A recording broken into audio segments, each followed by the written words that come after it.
Hello बच्चों, good morning. प्रथम NEET masters YouTube channel में आप सभी का स्वागत है। तो बेटा आज हमारा बेसिक ग्राफ का लेक्चर नंबर 2। आज हम पढ़ने वाले हैं बेसिक ग्राफ का लेक्चर नंबर 2। आ गई बात सभी में सभी को?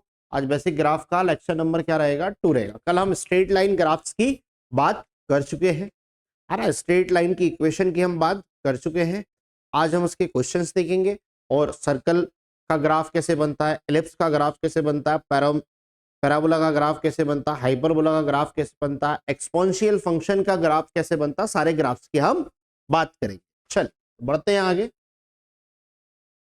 तो कल बेटा मैं आपको स्लोप, इंटरसेप्ट और ग्राफ की बात हमने कर ली थी। चल हम बात करते हैं सर्कल। तो बेटा सर्कल की इक्वेशन जो होती है वो क्या होती है? X square plus y square equal to a square, या x square plus y square, x square upon a square plus y square upon a square equal to कितना होता है बेटा? 1। क्या मेरी बात समझ में आ गई है? कितना होता है? 1। ये किसकी इक्वेशन है? इक्वेशन ऑफ सर्कल, है ना। तो यहां पर सर्कल की अगर हम बात करें तो सर्कल जितना एक्स में होता है उतना ही वाई में होता है, जितना एक्स में होता है उतना ही वाई में होता है। बहुत गंदा बना, और गंदा बना। अब ठीक है। तो ये जो डिस्टेंस है इसको बोल देते हैं बी, ये जो डिस्टेंस है इसको बोल देते हैं ए। तो यहाँ ए और बी एक दूसरे के क्या होते हैं? इक्वल होते हैं। ये क्या होता है? हमारा परफेक्ट सर्कल। ये क्या होता है? हमारा परफेक्ट सर्कल। आ गई मेरी बात समझ में? सर्कल की इक्वेशन सभी को क्लियर है? चलिए एलिप्स की बात करें, ठीक है ना। एलिप्स, तो बेटा जो एलिप्स की इक्वेशन होती है वो होती है हमारे पास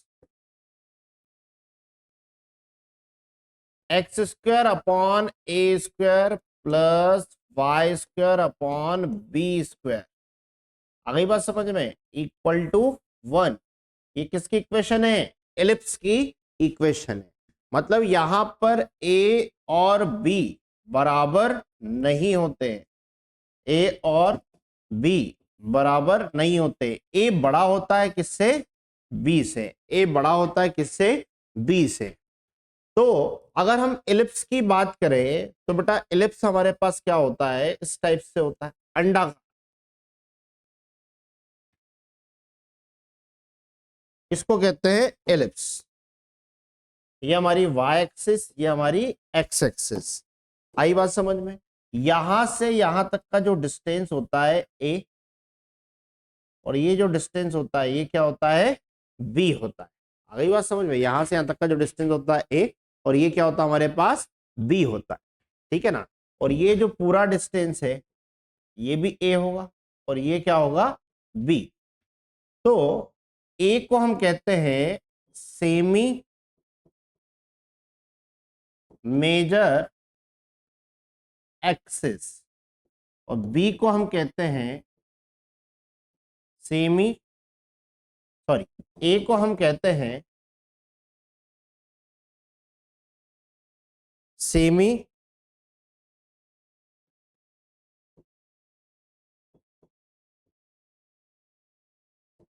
मेजर एक्सिस, और बी को हम कहते हैं बेटा सेमी माइनर एक्सिस। और ए मिलके क्या बनता है? 2 है। ये होती है हमारी मेजर एक्सिस, और ये बी और बी मिलके क्या बनता है? 2b। इसको क्या कहते हैं? Minor axis. ये जो ग्राफ होता है ये ग्राफ किसका होता है बेटा? एलिप्स का। किसका ग्राफ होता है ये? एलिप्स का। ध्यान रखिएगा। अब अगर हम बात करें बेटा तो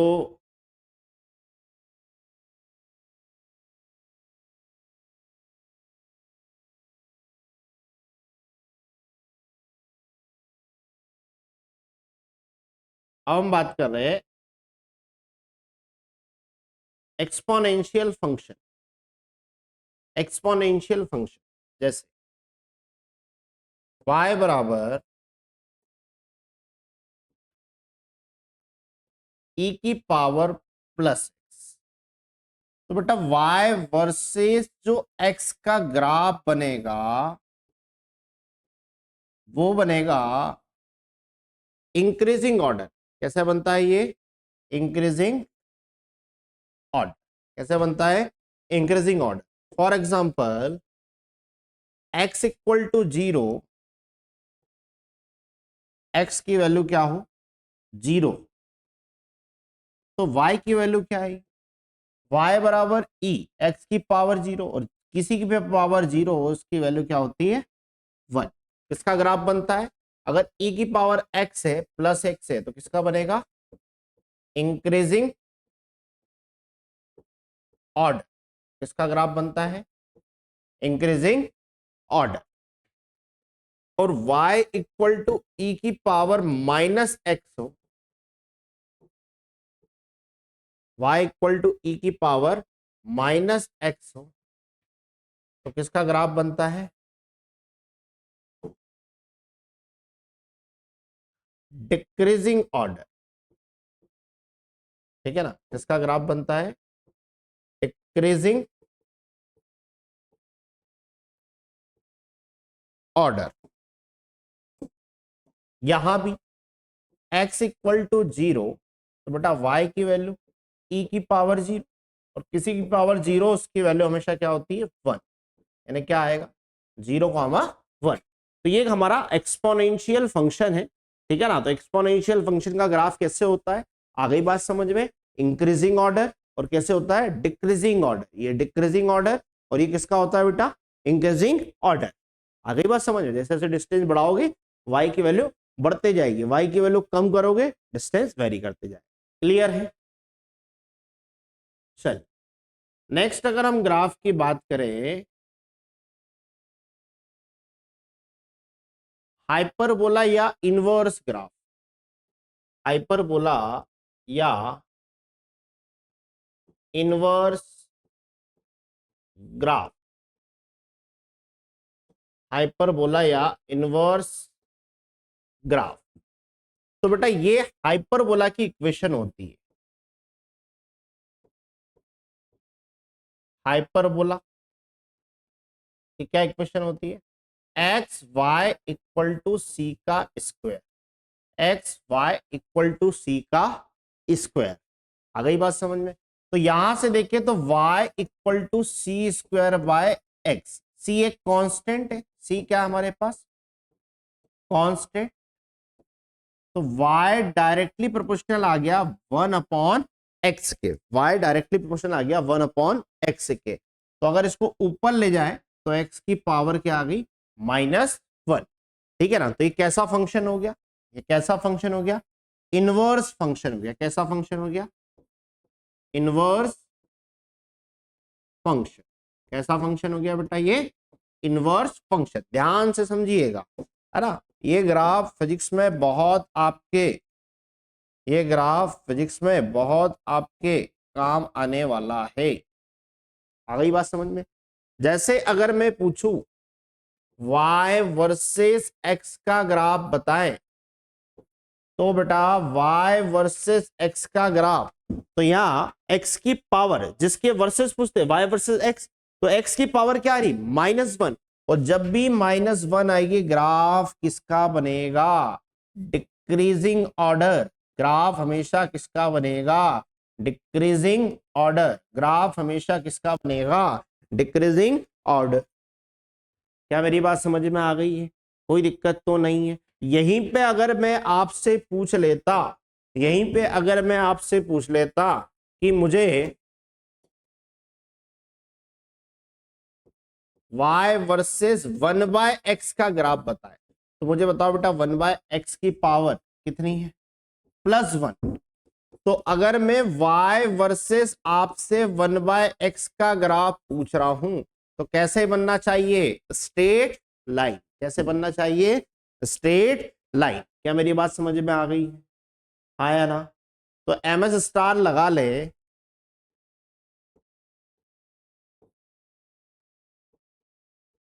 इनवर्स ग्राफ is always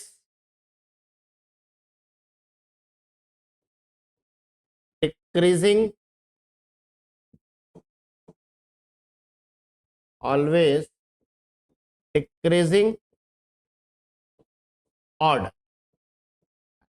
जैसे y inversely proportional 1 upon x के है, या x की पावर -1 और यहां पावर क्या आ गई +1। तो अगर मैं आपसे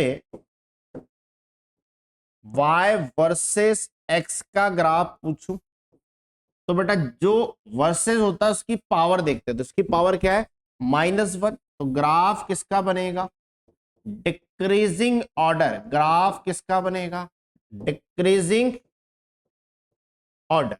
और अगर बेटा मैं y वर्सेस 1 अपॉन x का ग्राफ पूछूं, तो बेटा 1 अपॉन x की पावर क्या आ रही है, यहां पर 1 आ रही है। 1 अपॉन x की पावर क्या आ रही है 1।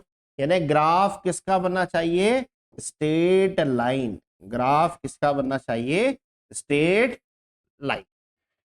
आ गई बात समझ में? तो हम देखते हैं नीट 2022 का क्वेश्चन काफी बार पूछा गया है। नीट 2015 क्या पूछा गया आपसे, नीट 2015 क्या पूछा गया आपसे, which of the following figure, which of the following figure represent the variation of particle momentum and associate D Broglie wavelength. तो बेटा फिजिक्स में डी ब्रोगली जो वेवलेंथ होती है वो मैक्सिमम हर क्वांटिटी के इनवर्सली प्रोपोर्शनल होती है। जैसे मोमेंटम और इसका बताना है, तो लैम्डा बराबर h बाय क्या होता है p। तो यहां से p बराबर h बाय क्या होता है लैम्डा। तो h तो क्या है कांस्टेंट, h कैसा है कांस्टेंट। तो p is inversely proportional 1 by lambda. तो आपसे ग्राफ पूछा है p वर्सेस लैम्डा का, तो पावर ऊपर कैसी होगी नेगेटिव। तो ग्राफ कैसे बनेगा, डिक्रीजिंग ऑर्डर। कौन सा ऑप्शन आना चाहिए, कौन सा ऑप्शन आना चाहिए, गलत गलत गलत। Option A is correct. आई बात समझ में? अभी आपने मॉडर्न नहीं पढ़ी है, बेसिक ग्राफ से इसको सॉल्व कर दी। फिर पूछा गया है नीट 2022 क्या पूछा गया है, the graph which show the variation of D Broglie wavelength of particle. अभी देखा हमने डी ब्रोगली वेवलेंथ का ग्राफ। अब वहां पर क्या पूछा था, जरा देखिए वहां पे क्या पूछा था P वर्सेस लैम्डा, यहां पे क्या पूछा लैम्डा वर्सेस P। और कोई चेंजेस किया क्या, नहीं। तो हमें पता है लैम्डा बराबर, हमें पता है लैम्डा बराबर कितना होता है h बाई पी। h कैसा है कांस्टेंट। तो लैम्डा इनवर्सली प्रोपोर्शनल आ गया किसके 1 बाई पी, और डायरेक्टली प्रोपोर्शनल p की पावर -1। तो लैम्डा वर्सेस अगर मैं आपसे p का ग्राफ पूछ रहा हूं तो कैसे बनना चाहिए, पावर है नेगेटिव, यानी ग्राफ कैसे बनेगा डिक्रीजिंग ऑर्डर। और यहीं पे अगर मैं आपसे लैम्डा वर्सेस 1 बाय पी का पूछता, लैम्डा वर्सेस 1 बाय पी का पूछता, तो ग्राफ कैसे बनता स्ट्रेट लाइन। क्योंकि 1 बाय पी की पावर कितनी है हमारे पास +1 और इसकी कितनी है -1। तो आंखें खोलकर ग्राफ किसका पूछा है लैम्डा वर्सेस पी का। मतलब कौन सा ऑप्शन आना चाहिए, गलत गलत। ये बन गया हमारा डिक्रीजिंग ऑर्डर। आ गई बात समझ में, ये क्या बन गया हमारा डिक्रीजिंग ऑर्डर। कोई दिक्कत तो नहीं है किसी भी बच्चे को, अरे हाँ या ना जल्दी से बताए मुझे, कोई समस्या तो नहीं है। चल तो पहले हमने क्या बात करी, स्ट्रेट लाइन की बात कर दी, हाइपरबोला की बात कर ली है, इनवर्स फंक्शन की बात हम कर चुके हैं, इनवर्स फंक्शन की हम बात कर चुके हैं। अरे हाँ या ना इनवर्स फंक्शन की हम बात कर चुके हैं, हाइपरबोला की हम बात कर चुके हैं। सर्कल की हम बात कर चुके हैं, एलिप्स की हम बात कर चुके हैं। ये इक्वेशन होती है किसकी? हाइपरबोला की। तो अगर आपको हाइपरबोला का ग्राफ देखना है तो हाइपरबोला का ग्राफ इस टाइप से बनता है, पॉजिटिव में भी और नेगेटिव में भी। कैसे बनेगा? डिक्रीजिंग ऑर्डर, पॉजिटिव में भी और नेगेटिव में भी। आ गई बात समझ में? ये ग्राफ किसका हो गया हमारे पास? हाइपरबोला। चल,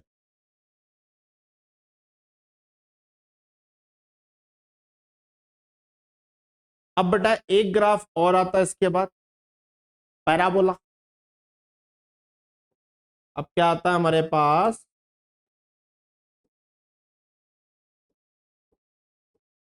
पैराबोला ग्राफ, पैराबोला ग्राफ। आ गई बात समझ में? पैराबोला ग्राफ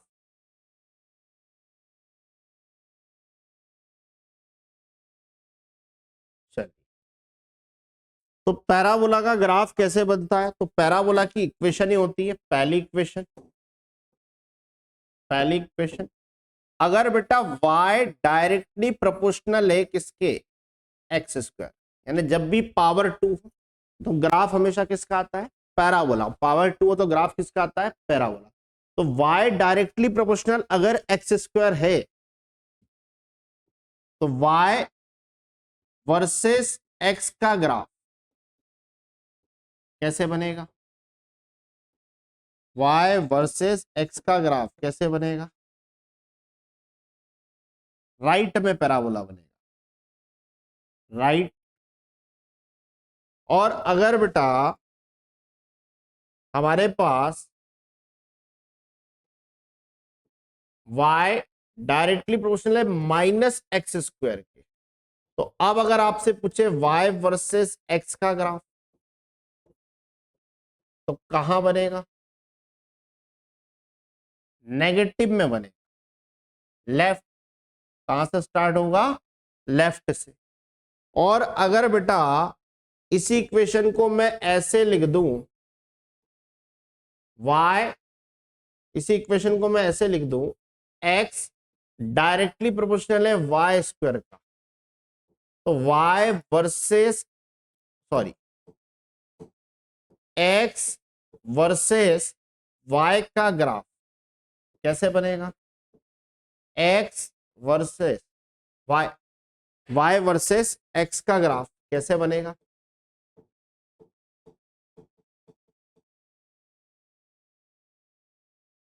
तो मैं आपसे पूछ रहा हूं y वर्सेस x का ग्राफ।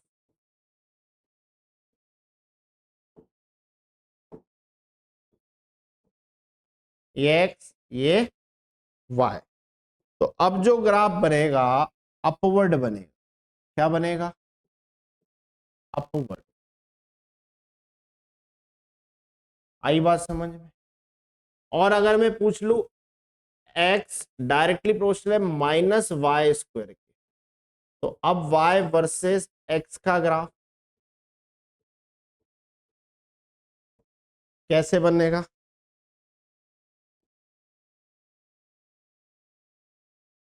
डाउनवर्ड बनेगा। कैसे बनेगा?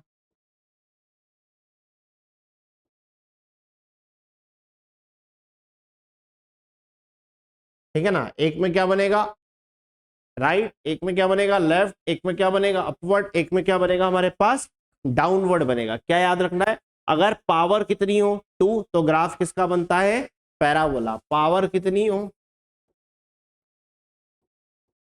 Variable power 2, then graph is parabola. अगर किसी वेरिएबल की पावर 2 हो तो जो ग्राफ बनता है वो किसका बनता है बेटा? पैरा। हम पैराबोला का ग्राफ देख चुके हैं, हाइपरबोला का ग्राफ देख चुके हैं, एलिप्स का ग्राफ देख चुके हैं, स्ट्रेट लाइन का ग्राफ देख चुके हैं, सर्कल का ग्राफ हम देख चुके हैं, इनवर्स फंक्शन का हम ग्राफ यहां तक की देख चुके हैं। क्या मेरी बात सभी को समझ में आ गई है? चल, अब हम बात करने वाले हैं बेटा ठीक है ना। अब हम बात करने वाले हैं ट्रिग्नोमेट्री फंक्शन। किसकी बात करने वाले हैं?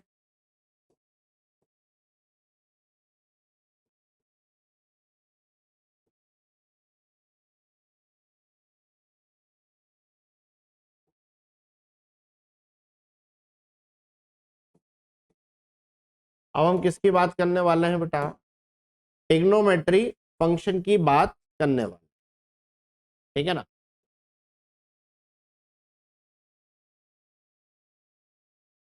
ट्रिग्नोमेट्री फंक्शन देखिएगा, अगर मैं आपसे साइन थीटा का ग्राफ पूछूं, साइन थीटा ग्राफ, तो साइन थीटा की मैक्सिमम वैल्यू होती है मिनिमम वैल्यू होती है -1। साइन थीटा की मैक्सिमम वैल्यू होती है 1। मिनिमम कितने डिग्री एंगल पर होती है? थीटा बराबर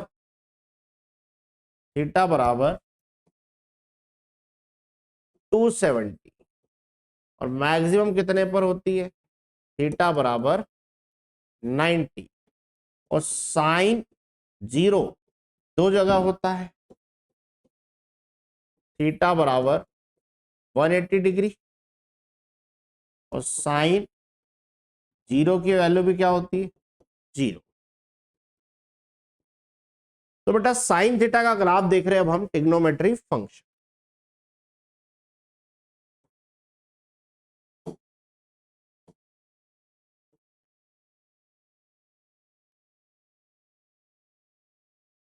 तो जो साइन थीटा का ग्राफ होता है वो इस टाइप से होता है।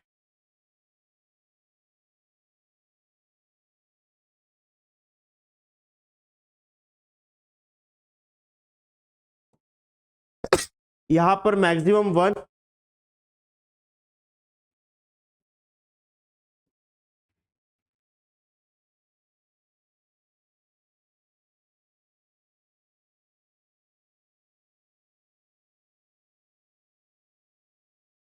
और मिनिमम में -। तो देखिएगा, ये 0 डिग्री, 90 डिग्री, 180 डिग्री, 270 डिग्री, और ये 360 डिग्री। तो यहां से यहां तक ये 1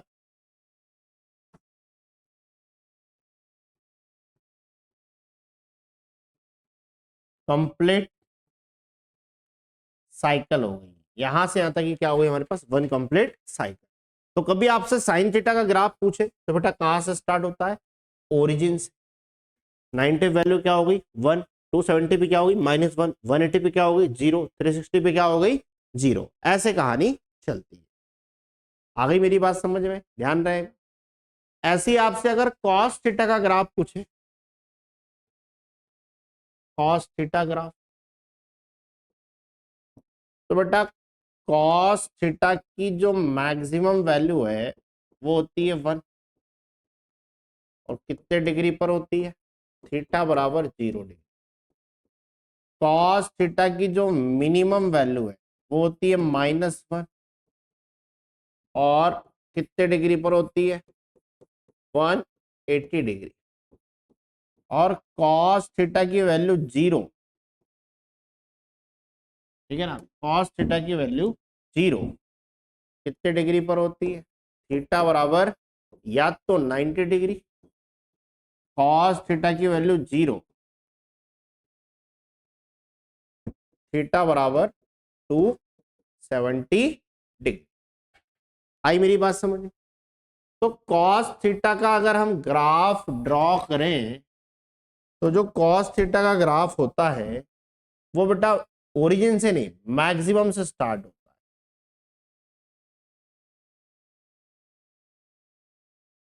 है ऐसे। यहां पर वैल्यू +1,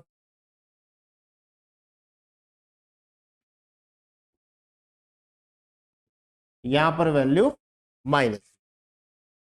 तो बेटा 0 डिग्री पर +1, फिर 0 के बाद क्या आएगा? 90। फिर क्या आएगा 270, है ना, सॉरी 0, 0 के बाद 90, 90 के बाद क्या आएगा 180, फिर क्या आएगा 270, और फिर क्या आएगा 360। तो यहां से यहां तक ये हमारे पास क्या हो गया, वन कंप्लीट साइकिल। क्या हो गया हमारे पास, वन कंप्लीट साइकिल। तो साइन का ग्राफ मैक्सिमम से स्टार्ट होता है और मैक्सिमम पे खत्म होता है, सॉरी कॉस का ग्राफ मैक्सिमम से स्टार्ट होता है, मैक्सिमम पे खत्म होता है, और साइन का ग्राफ मिनिमम से स्टार्ट होता है एक साइकिल के लिए और कहां खत्म होता है, मिनिमम पर खत्म होता है। आ गई मेरी बात समझ में। तो हम ट्रिग्नोमेट्री फंक्शन के ग्राफ की बात कर चुके हैं, इनवर्स फंक्शन के ग्राफ की बात कर चुके हैं, क्लियर है, पैराबोला के फंक्शन के ग्राफ की बात हम कर चुके हैं, आ गई बात समझ में, हाइपरबोला के ग्राफ की बात हम कर चुके हैं, एलिप्स के ग्राफ की बात हम कर चुके हैं, सर्कल के ग्राफ की बात हम कर चुके हैं, और स्ट्रेट लाइन के भी ग्राफ की बात हम कर चुके हैं। चल अब हम कुछ क्वेश्चंस देखते हैं। अच्छा, कुछ क्वेश्चंस देखते हैं। अगर 2 पॉइंट हो तो स्लोप कैसे फाइंड करें। आपसे पूछ रहा है velocity time graph, acceleration of ओए ओबी एंड ओसी। तो वेलोसिटी टाइम ग्राफ की स्लोप हमें क्या बताती है, एक्सेलेरेशन बताती है। वेलोसिटी टाइम ग्राफ की स्लोप हमें क्या बताती है, एक्सेलेरेशन। तो ये कल मैं आपको ये बात बता चुका हूं, अरे बताई थी ना कल, कल मैंने आपको ये बात बताई थी। तो हम समझते हैं इसको बेटा ध्यान से, तो देखिएगा। तो वेलोसिटी टाइम ग्राफ की स्लोप हमें क्या बताती है, एक्सेलेरेशन। तो इस ग्राफ की स्लोप हमें क्या बता रही है, स्लोप बराबर डीवी बाय dt, या del v by del t, या इसको बोलेंगे final velocity minus initial velocity, final time minus initial time, और ये हमारे लिए क्या बन जाएगा, एक्सेलेरेशन। क्या बन जाएगा बेटा, एक्सेलेरेशन। तो ओ ए यहां से यहां तक की स्लोप क्या बतानी है हमें, यहां से यहां तक की जो स्लोप है ये हमें क्या बता रही, ओ ए। तो ये हमारा फाइनल पॉइंट हो गया, ये हमारा इनिशियल पॉइंट हो गया। तो acceleration of O A equal to A पर वेलोसिटी माइनस ओ पर वेलोसिटी, ए पर टाइम माइनस ओ पर टाइम। चेक करते हैं, ए पर वेलोसिटी कितनी है, वेलोसिटी यही आएगी, ए पर वेलोसिटी कितनी है 10, और बेटा ओ पर, तो यहां तो वेलोसिटी क्या होगी 0। ए पर टाइम कितना है 8, और बेटा ओ पे टाइम कितना आएगा 0। तो कितना आ गया, 10/8 यानी कितना आ गया 5/4 मीटर पर सेकेंड स्क्वायर। है ऐसा कोई ऑप्शन, तो ये दिख रहा है, या तो ऑप्शन बी होगा या तो सी होगा, ये दो तो गलत हो गए। अब चेक करते ए बी, तो ए बी स्लोप हमें क्या बताई, तो बी फाइनल है और ए इनिशियल, यानी बी पर फाइनल वेलोसिटी, ए पर इनिशियल वेलोसिटी, बी पर फाइनल टाइम, ए पर इनिशियल टाइम। अब मुझे बताइए यहां पर, अब मुझे बताइए यहां से यहां तक की बात हो रही, तो यहां पर वेलोसिटी कितनी है 10, और ए पर भी वेलोसिटी कितनी है हमारे पास 10, और बेटा बी पे टाइम कितना है 16, और बेटा ए पर टाइम कितना है 8। तो अब 0 के अपॉन में कुछ भी हो क्या आएगा 0, अरे 0 के अपॉन में कुछ भी क्या आएगा 0। तो ये ऑप्शन भी क्या हो गया गलत। तो पहले OA का एक्सेलेरेशन 5/4, AB का एक्सेलेरेशन 0, और वैसे भी दिख रहा कांस्टेंट स्लोप, कांस्टेंट स्लोप यानी 0, तो इसकी स्लोप क्या बता रही एक्सेलेरेशन, तो इसका एक्सेलेरेशन क्या आना चाहिए 0। अच्छा, अब हमें क्या निकालना है,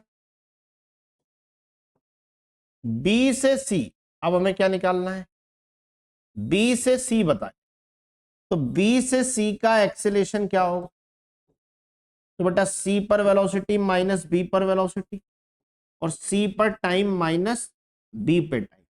तो बेटा सी पर वेलोसिटी कितनी है हमारे पास, सी पर वेलोसिटी कितनी है 18, और बेटा बी पर वेलोसिटी कितनी है 10, और बेटा सी पर टाइम कितना दे दिया है 18, और बेटा बी पे टाइम कितना दे दिया है 60। तो ये बच्चा 8/2 यानी कितना आ गया 4 मीटर पर सेकेंड स्क्वायर है क्या कोई ऑप्शन, आ गई बात समझ में। तो जब भी आपको दो पॉइंट देगा और आपसे स्लोप पूछेगा तो ये आप सिंपल सा कॉन्सेप्ट लगाओगे, final minus initial divided by T final minus T initial. जैसे ये ग्राफ था वेलोसिटी टाइम ग्राफ, तो इस ग्राफ की स्लोप ये हो गया y में और ये हो गया x में, तो ऊपर वेलोसिटी नीचे टाइम। हो सकता है यहाँ डिस्प्लेसमेंट टाइम ग्राफ होता तो ऊपर डिस्प्लेसमेंट आता और नीचे क्या आता टाइम आता। तो जब भी दो पॉइंट देगा हम क्या करेंगे, उसके कोऑर्डिनेट से इसको हम ड्रॉ कर लेंगे स्लोप। क्लियर है क्या, मेरी बात समझ में आ गई। चल next question, displacement time graph है, इस ग्राफ की स्लोप क्या बताएगी, तो वैसे तो इस ग्राफ की स्लोप हमें क्या बताएगी ये हमें बताना। चल तो हमें पता है जो ऊपर रहता है उसको ऊपर लिखते हैं, यानी ये हो गया ds, जो नीचे उसको नीचे dt, या del s by del t. तो ये क्या बन गया हमारे लिए बेटा, ये है स्लोप, और डिस्प्लेसमेंट अपॉन टाइम ये क्या बन जाता है वेलोसिटी। कल मैंने बताया था डिस्प्लेसमेंट अपॉन टाइम ये क्या बन जाता है वेलोसिटी। तो इस ग्राफ की स्लोप हमें क्या बताएगी, वेलोसिटी बताएगी। तो जरा मुझे बताइए, अब ये दो पॉइंट मिल रहे हैं, यहां से ग्राफ स्टार्ट हुआ और यहां तक गया, इसको मैंने नाम दे दिया ए और इसको नाम क्या दे दिया मैंने बी। तो बी पर डिस्प्लेसमेंट माइनस ए पर डिस्प्लेसमेंट, और बी पर टाइम माइनस ए पर टाइम। तो मुझे पता है ऐसी स्लोप आंसर क्या आना चाहिए नेगेटिव में, तो इस पे माइनस लगा है और एक इस पे माइनस लगा है, ये ऑप्शन यहाँ पर गलत दी हुई है, या तो ए ऑप्शन आएगा या फिर बी ऑप्शन आएगा। तो चेक करते हैं, तो बी पर डिस्प्लेसमेंट, डिस्प्लेसमेंट कहां मिल रहा है वाई एक्सिस में, तो बी पे तो हो गया 0 और टाइम मिलेगा एक्स में। ए पर डिस्प्लेसमेंट कितना है -10, और बेटा बी पर टाइम कितना है 3, और ए पर टाइम कितना आ गया हमारे पास 0, यानी कितना आ गया -10/3। तो क्या ऑप्शन आना चाहिए -10/3, यानी कौन सा ऑप्शन आना चाहिए, first option is a correct. Next, e की पावर 40 ये ग्राफ किसका होगा ये हमें बताना है। अभी बताइए जल्दी से, मुझे क्या आना चाहिए, एक्सपोनेंशियल फंक्शन इंक्रीजिंग ऑर्डर और डिक्रीजिंग ऑर्डर। तो ये पॉजिटिव का ग्राफ है, प्लस है पावर, मतलब कैसा बनेगा इंक्रीजिंग ऑर्डर। तो ये तो गलत, ये भी गलत, ये क्या हो गया डिक्रीजिंग ऑर्डर, ये क्या हो गया इंक्रीजिंग ऑर्डर। ऑप्शन क्या आना चाहिए second. Next, lambda versus 1/v का ग्राफ, किसका ग्राफ पूछ रहा है 1/v। तो बेटा इसकी पावर चेक करो, तो यहां 1/v की पावर तो क्या है 1, पावर तो क्या है, अरे ये दिया है लैम्डा 1/v, तो 1/v की पावर 1, और पूछ भी क्या रहा लैम्डा वर्सेस 1/v, तो पावर क्या है 1, यानी ग्राफ किसका बनना चाहिए, ग्राफ किसका बनना चाहिए स्ट्रेट लाइन का, क्योंकि पावर क्या आ गई 1। जब भी पावर 2 होता है ग्राफ किसका बनता है पैराबोला, पावर 1 होती है ग्राफ किसका बनता है स्ट्रेट लाइन, पावर नेगेटिव होती है ग्राफ किसका बनता है डिक्रीजिंग ऑर्डर। नेक्स्ट, ये ग्राफ दिया है P इक्वल टू 1/t, तो आपसे पूछ रहा है P वर्सेस T का ग्राफ बताओ, क्या पूछ रहा है P वर्सेस T। तो सभी को पता है इक्वेशन दे के रखिए P इक्वल टू 1/t, तो इसको ऊपर ले जाऊं तो T की पावर -1। आपसे पूछा है P वर्सेस T का ग्राफ, तो टी की पावर क्या है, -1 है, तो -1 है तो ग्राफ किसका बनेगा, डिक्रीजिंग ऑर्डर। गलत गलत गलत, ऑप्शन क्या आएगा, सेकंड। क्या मेरी बात समझ में आ गई सभी को? चल नेक्स्ट क्वेश्चन, y बराबर 3/2x-14। तो आपसे पूछा है y वर्सेस x का ग्राफ बताओ। अब ये इक्वेशन हमें दिख रही है y बराबर 3/2x-14 और आपसे पूछा है y वर्सेस x का ग्राफ। तो बेटा x की पावर तो कितनी है, 1, यानी ग्राफ बनेगा स्ट्रेट लाइन। तो ये ऑप्शन तो हो गए गलत। अब किसका, तो ये इक्वेशन मेरे को दिख रही है y बराबर mx-c, यानी इंटरसेप्ट कितना आ गया, -14 और m की वैल्यू क्या आ गई, 3/2। तो इंटरसेप्ट नेगेटिव और स्लोप पॉजिटिव, मतलब ग्राफ कैसा बनेगा, इंटरसेप्ट नेगेटिव मतलब कहीं नीचे से, और स्लोप पॉजिटिव यानी थीटा 90 से कम। तो ऐसा ग्राफ होना चाहिए। तो ये भी नहीं दिख रहा, ये भी नहीं दिख रहा, ये ग्राफ दिख रहा है। इसका मतलब ये ग्राफ कहां से स्टार्ट हुआ होगा, कहीं नीचे से। आई बात समझ में, यानी क्या ऑप्शन आना चाहिए, सेकंड। क्लियर है? फील आना चाहिए बेटा, बिल्कुल फील आना चाहिए, तभी आप ग्राफ का क्वेश्चन कर पाओगे, बिना फील के नहीं कर पाओगे। देखिए z वर्सेस t का ग्राफ बताना एक इक्वेशन हमको देकर रखी है, तो देख लेते हैं। तो z बराबर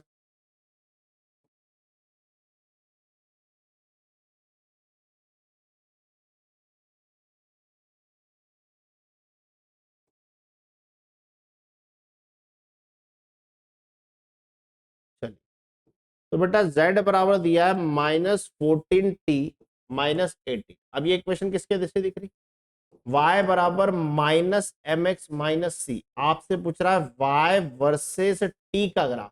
तो बेटा यहाँ t की पावर क्या है, 1, यानी ग्राफ तो बनेगा स्ट्रेट लाइन का, बट कैसे बनेगा, तो चेक करते हैं। तो बेटा m की वैल्यू तो हमारे पास आ गई है -14 और c आ गया -18, यानी स्लोप भी नेगेटिव होगी, और इंटरसेप्ट नेगेटिव, यानी ग्राफ ओरिजिन में नीचे से स्टार्ट होगा। अब स्लोप पॉजिटिव तो ऐसे बनता, स्लोप नेगेटिव तो ग्राफ ऐसे बनेगा। तो ये गलत, ये भी गलत, ये भी गलत। ऑप्शन क्या आना चाहिए, ए। इस ग्राफ से समझ में आ रहा है कि ये ग्राफ कहां से स्टार्ट हुआ होगा, ये ग्राफ कहां से स्टार्ट हुआ होगा, कहीं नीचे से। क्या मेरी बात समझ में आ गई सभी को, कोई दिक्कत वाली बात तो नहीं है, कहानी क्लियर है? कल करवाए थे इस टाइप क्वेश्चन। इस ग्राफ तो हमसे क्या पूछ रहा है, वेलोसिटी क्या आएगी, किसका ग्राफ दिख रहा है, डिस्प्लेसमेंट टाइम ग्राफ।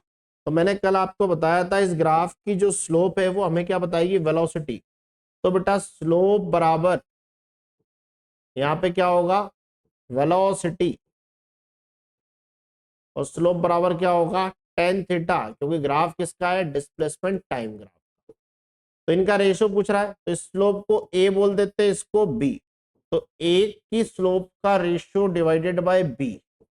तो ए वाले के लिए एंगल कितना दे के रखा है, ये 30 डिग्री, और बी वाले के लिए एंगल कितना दे के रखा है, 45। टेन 30 की वैल्यू क्या होती है, 1/√3, और इसकी कितनी होती है, 45। टेन 30 की 1/√3, टेन 45 की 1, यानी क्या आंसर आ गया, 1/√3। तो ए की वेलोसिटी और बी की वेलोसिटी का जो रेशियो आएगा वो कितना आएगा, 1/√3। सेम क्वेश्चन पूछा गया नीट 2022, अभी करवाया आपको, क्या आएगा, 1/√3। क्वेश्चन है 1D का हम सॉल्व कर रहे हैं बेसिक ग्राफ से, क्वेश्चन है 1D का हम सॉल्व कर रहे हैं बेसिक ग्राफ से। चल, instantaneous velocity of particle negative point पर कौन सी वेलोसिटी होगी, ये हमें बतानी है। Instantaneous of particle negative point, ठीक है। तो डिस्प्लेसमेंट टाइम ग्राफ है, इस ग्राफ की स्लोप हमें क्या बताएगी? वेलोसिटी। अभी बताया डिस्प्लेसमेंट टाइम ग्राफ है, तो वेलोसिटी बराबर क्या होगा? स्लोप। किसकी स्लोप? डिस्प्लेसमेंट टाइम ग्राफ की। तो मैंने बताया था फिजिक्स में ऐसी स्लोप पॉजिटिव, ऐसी स्लोप नेगेटिव और ऐसी स्लोप जीरो। तो मुझे बताइए, स्लोप का मतलब होता है जिस पॉइंट पर आपको स्लोप चाहिए उस पॉइंट को लाइन टच करती हुई जानी चाहिए। तो अगर मैं सी पर स्लोप चेक करूं तो सी पे स्लोप बनेगी ऐसे। तो ये तो कैसी स्लोप हो गई बेटा? ये तो कैसी स्लोप हो गई है? Positive slope. कैसी स्लोप हो गई है? पॉजिटिव। और अगर डी पर स्लोप चेक करूं तो बेटा डी पे स्लोप बनेगी ऐसे। डी पे स्लोप बनेगी ऐसे। कैसी स्लोप हो गई है? जीरो। और अगर बेटा ई पर स्लोप चेक करूं तो ई पर स्लोप कैसे बनेगी? ऐसे। तो ये कैसी हो गई है? ये हुई है पॉजिटिव स्लोप, ये हो गई है जीरो, ये क्या हो गई है? Negative slope. और अगर एफ पर चेक करूं तो ये ऐसे बनेगी, ये क्या बन गई है? Positive slope. हमें क्या चाहिए? Negative velocity. तो इस ग्राफ की स्लोप क्या बता रही है? वेलोसिटी। तो जो स्लोप नेगेटिव होगी वो वेलोसिटी होगी नेगेटिव वाली। तो डी गलत, सी गलत, एफ गलत, ऑप्शन क्या आ जाएगा? डी। ये भी आपका पीवाईक्यू क्वेश्चन है, सिंपल सा बेसिक ग्राफ से हमने सॉल्व किया। यहां बताना है, ये भी पीवाईक्यू क्वेश्चन है आपका। डिस्प्लेसमेंट टाइम ग्राफ दिया है, a particle showing the distance time curve as in this figure, the maximum instantaneous velocity of particle around at the C point. कहां पर पार्टिकल की वेलोसिटी मैक्सिमम होगी? तो यहां पर ए पॉइंट है, सी पॉइंट है, ये सी पॉइंट है, आ गई बात समझ में, और ये बी पॉइंट। हमें बतानी है पार्टिकल की वेलोसिटी कहां मैक्सिमम होगी। तो अभी देखा डिस्प्लेसमेंट टाइम ग्राफ की स्लोप क्या बताती है? वेलोसिटी। तो भाई यहां पर जो स्लोप बनेगी वो ऐसे बनेगी यानी जीरो, यहां पे जो स्लोप बनेगी वो ऐसे बनेगी यानी पॉजिटिव, और ये तो नेगेटिव में आ गई तो यहां पे स्लोप बनेगी ऐसे जीरो। यानी कौन सा आंसर आएगा? सी। सी पर स्लोप क्या है? मैक्सिमम। तो सी पॉइंट पर वेलोसिटी कैसे होगी? मैक्सिमम। चलिए, आपको वेलोसिटी टाइम ग्राफ देकर रखा है और इससे एक्सेलेरेशन टाइम ग्राफ बनाना है। क्या देकर रखा है? पीवाईक्यू क्वेश्चन है, नीट 2024, नीट 2024, नीट 2024। जरा देखिएगा ध्यान से, है ना। इसको हम बेसिक ग्राफ से खत्म करेंगे। 1D का क्वेश्चन है, चेक कीजिएगा, 1D का क्वेश्चन है।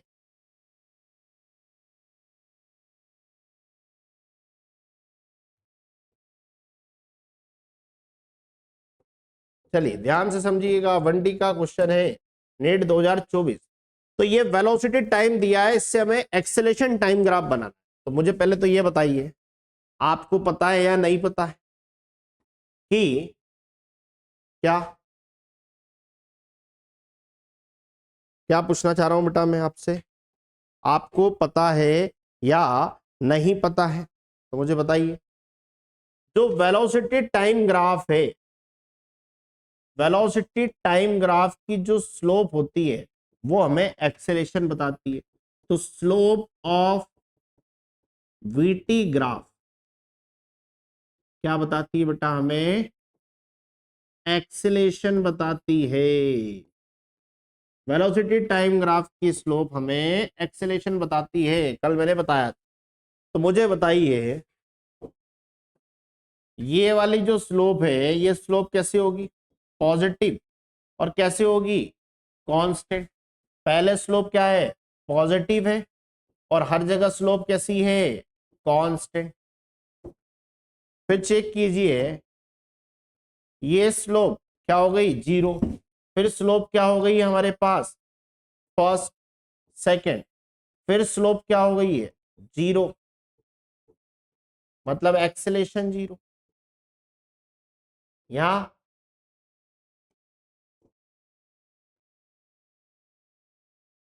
एक्सेलेरेशन पहले कांस्टेंट, नेक्स्ट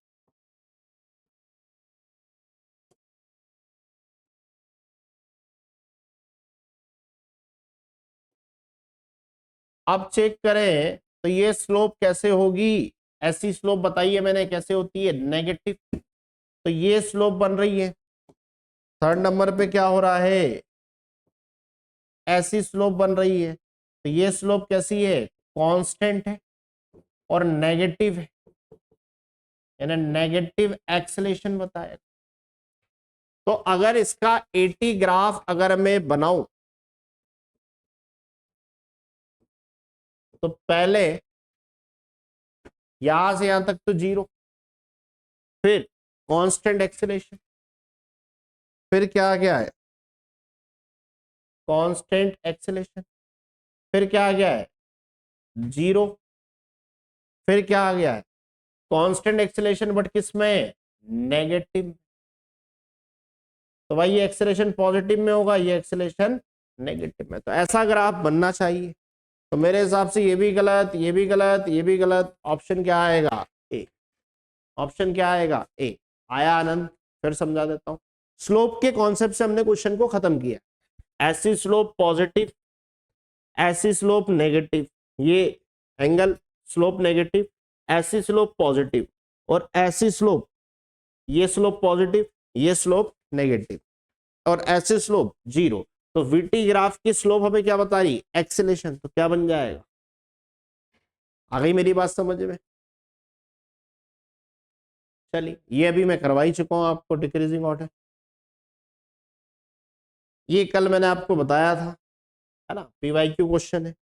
कल मैंने आपको ये बताया था क्या ये आना चाहिए, तो मैंने आपको इक्वेशन बताई थी, ऑप्शन ए। कैसी इक्वेशन बनेगी, काइनेटिक एनर्जी बराबर एच एफ माइनस फाइव। तो इसको कंपेयर करें तो y बराबर एम एक्स माइनस सी, यानी c तो हो गया -5 और m हो गया हमारे पास +h। तो आपसे पूछ रहा y वर्सेस फ्रीक्वेंसी का ग्राफ, तो फ्रीक्वेंसी की पावर 1, सॉरी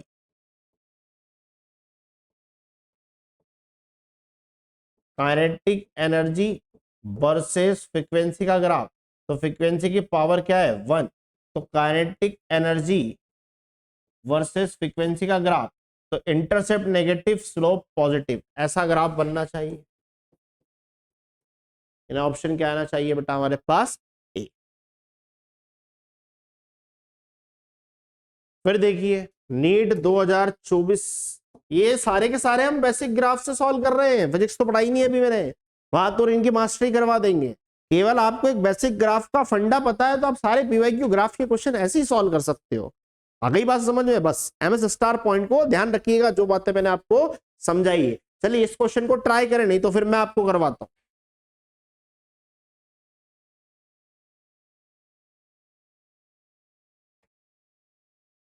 इस क्वेश्चन को ट्राई करें, नहीं तो फिर मैं आपको सॉल्व करवाता हूं।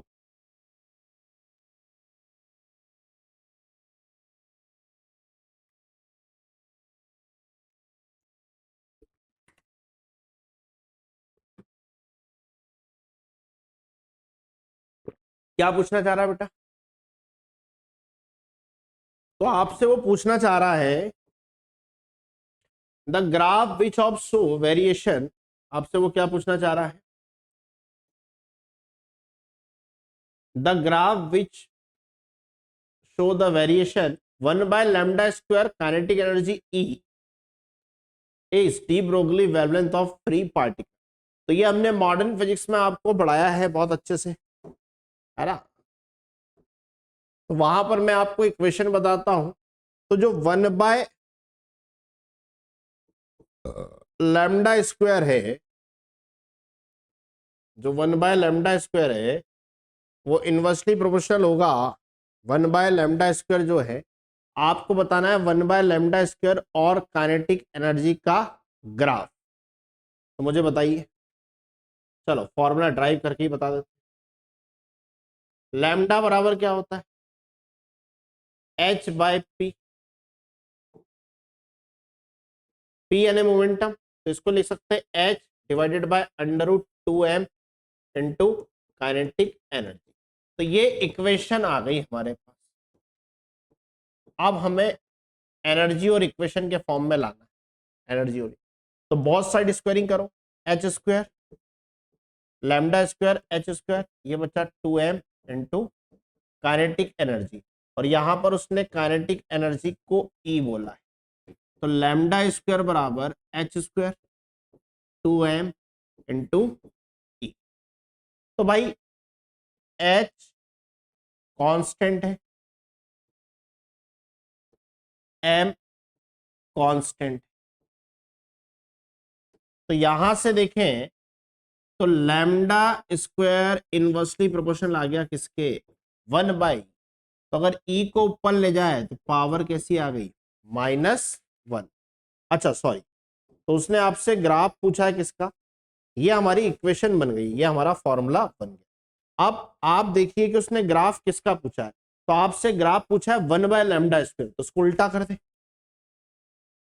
1/λ स्क्वायर बराबर आ गया 2me divided by H square.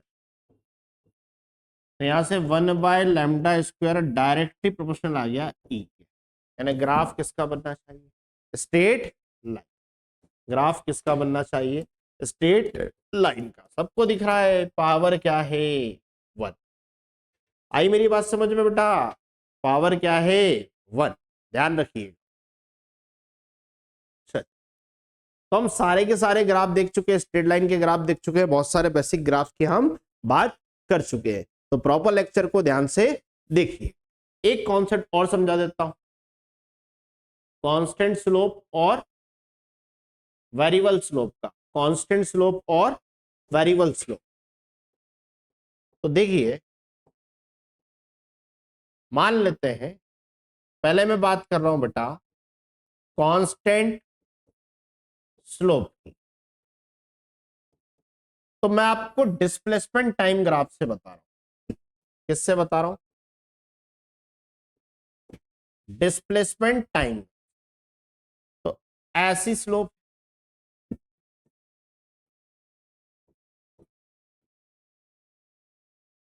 ऐसी स्लोप है, ऐसी स्लोप। तो डिस्प्लेसमेंट टाइम ग्राफ की स्लोप हमें बताती है वेलोसिटी। तो वेलोसिटी बराबर होता है स्लोप ds/dt या टाइम, यानी डिस्प्लेसमेंट टाइम ग्राफ की जो स्लोप है वो आपको क्या बताती है, वेलोसिटी बताती है। तो मुझे बताइए क्या ये स्लोप कांस्टेंट, तो यहां पर स्लोप कैसी आ गई, स्लोप यानी m 0, यानी वेलोसिटी क्या हो गई, वेलोसिटी 0। यहां पर चेक करो तो स्लोप मतलब थीटा, तो इस पॉइंट पे थीटा एंगल, यहां पर ये ए पॉइंट, ये बी पॉइंट, ये सी, तो बेटा यहां भी ये एंगल कितना है, थीटा, यहां भी ये एंगल कितना है, थीटा। तो यानी tan थीटा कैसे आ गया, कांस्टेंट, यानी इसकी जो स्लोप है वो कैसे है, कांस्टेंट। मतलब इसकी स्लोप हमें क्या बता रही है, वेलोसिटी, तो वो भी कैसे आएगी, कांस्टेंट। उम्मीद है समझ में आया हो। और देखिए इस ग्राफ पे 3 पॉइंट ले लेते हैं, ये पॉइंट ए, ये पॉइंट बी, ये पॉइंट सी। आ गई बात समझ में। तो भाई यहां पर ये एंगल थीटा होगा एक्सिस से, ये पूरा एंगल यहां से देख रहे हैं अपन एक्सिस से, तो ये एंगल हमारे पास क्या है, थीटा। यहां ये एंगल थीटा है, यहां ये एंगल थीटा है, यहां ये एंगल थीटा है। तो यहां भी tan थीटा कैसा है, कांस्टेंट, यानी इस ग्राफ की जो स्लोप है वो कैसी है, कांस्टेंट। और इस ग्राफ की स्लोप जो है वो हमें क्या बता रही, वेलोसिटी। तो इसकी वेलोसिटी कैसे हो गई है, कांस्टेंट हो गई। कैसे हो गई है, कांस्टेंट। और वेलोसिटी कांस्टेंट होती है तो एक्सेलेरेशन कितना आता है, 0 आता है। एक्सेलेरेशन कितना आता है, जी। आ गई बात समझ में, स्लोप 0, पार्टिकल की वेलोसिटी 0, पार्टिकल की वेलोसिटी जीरो, एक्सेलेरेशन जीरो, मतलब पार्टिकल कहां है, रेस्ट पर। और यहां डिस्प्लेसमेंट टाइम ग्राफ, इसकी स्लोप वेलोसिटी बता रही, तो slope constant, velocity constant, acceleration zero, particle क्या कर रहा होगा, एक्सेलेरेशन जीरो, पार्टिकल क्या कर रहा होगा, यूनिफॉर्म मोशन, यूनिफॉर्म मोशन। यहां भी हर जगह थीटा कांस्टेंट है, तो वह स्लोप कांस्टेंट, इसकी velocity constant, acceleration zero, particle क्या कर रहा होगा, यूनिफॉर्म मोशन। आ गई मेरी बात समझ में? तो ये था कांस्टेंट स्लोप। अब हम बात करने वाले किसकी बेटा, वेरिएबल स्लोप। वेरिएबल स्लोप क्या होती है, तो जरा देख,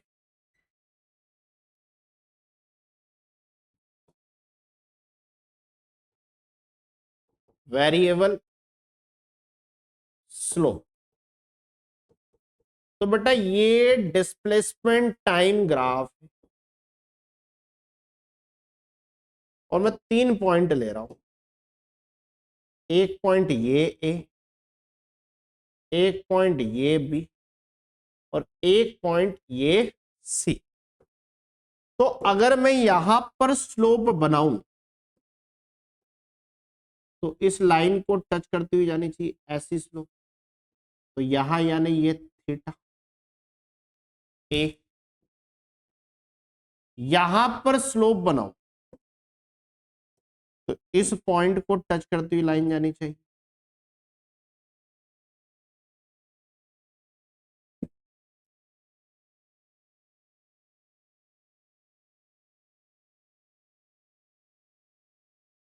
यानी ये थीटा बी, और यहां पर स्लोप बनाओ तो ये थीटा सी। कुछ समझ में आ रहा, खिचड़ा हो गया? चलो थोड़ा ग्राफ बड़ा बना देते, थोड़ा ग्राफ बड़ा बना देते, जरा देखिए।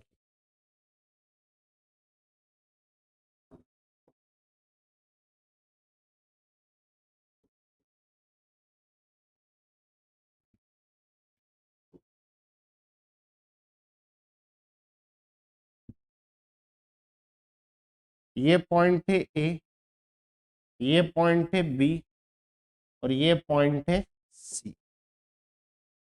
तो बेटा यहां पर स्लोप थीटा है, इसको टच कर रहा है, यहां पे स्लोप इसको टच करती हुई लाइन, ये थीटा बी, और यहां पे स्लोप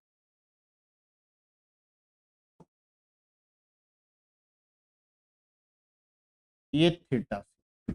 अब बताओ, ये थीटा है, थीटा बी, और ये थीटा सी, मतलब थीटा ए छोटा है, थीटा बी उससे बड़ा है, और थीटा सी सबसे बड़ा है। यानी टाइम के साथ थीटा की वैल्यू क्या हो रही है, चेंज। तो टाइम के साथ कौन चेंज होगा, स्लोप भी चेंज होगी। स्लोप ए की कम होगी, बी की स्लोप ज्यादा होगी, और सी की स्लोप उससे भी ज्यादा। तो इस ग्राफ की स्लोप क्या बताती है, किसका ग्राफ था, डिस्प्लेसमेंट टाइम ग्राफ। यानी ए की वेलोसिटी कम होगी, बी की वेलोसिटी ज्यादा होगी, और सी की वेलोसिटी सबसे ज्यादा होगी। यानी कैसी वेलोसिटी आ गई है, वेरिएबल वेलोसिटी, क्योंकि इसकी स्लोप क्या हो रही है, टाइम के साथ चेंज हो रही है। यानी कैसी स्लोप है, वेरिएबल स्लोप। आ गई बात समझ में? वेरिएबल स्लोप है तो क्या यूनिफॉर्म मोशन होगा, नहीं। आ गई मेरी बात समझ में? यानी अगर इंक्रीजिंग ऑर्डर का ग्राफ है तो स्लोप हमेशा क्या होती है, थीटा हमेशा क्या होता है, इंक्रीज। क्या याद रखना है आपको, note MS star, increasing, increasing order graph, then theta क्या होगा, इंक्रीज। थीटा के इंक्रीज होने से टेन थीटा क्या होगा, इंक्रीज। और टेन थीटा के इंक्रीज होने से टाइम के साथ स्लोप क्या होगी, इंक्रीज। आ गई बात समझ में? स्लोप क्या होगी, इंक्रीज क्लियर है? ऐसे ही मान लो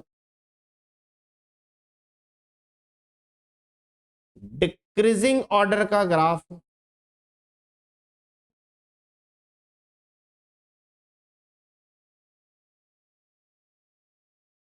ये पॉइंट, ये बी पॉइंट और ये सी, तो displacement time graph, decreasing order graph, तो बेटा थीटा क्या होता है? डिक्रीज। पहले देखो ये थीटा, फिर ये थीटा एक्स से, फिर ये थीटा, देखो पहले ये थीटा, फिर ये थीटा, फिर ये डिक्रीजिंग। आप तो ऐसा याद रखो, थीटा क्या होगा? डिक्रीज। थीटा क्या होगा? डिक्रीज। tan थीटा क्या होगा? डिक्रीज। tan थीटा के डिक्रीज होने से स्लोप क्या होगी? स्लोप क्या होगी? डिक्रीज होगी। आ गई मेरी बात समझ? कोई दिक्कत तो नहीं? कहानी क्लियर है सभी को? ध्यान रखिएगा। उम्मीद है कांस्टेंट स्लोप समझ में आ गया होगा,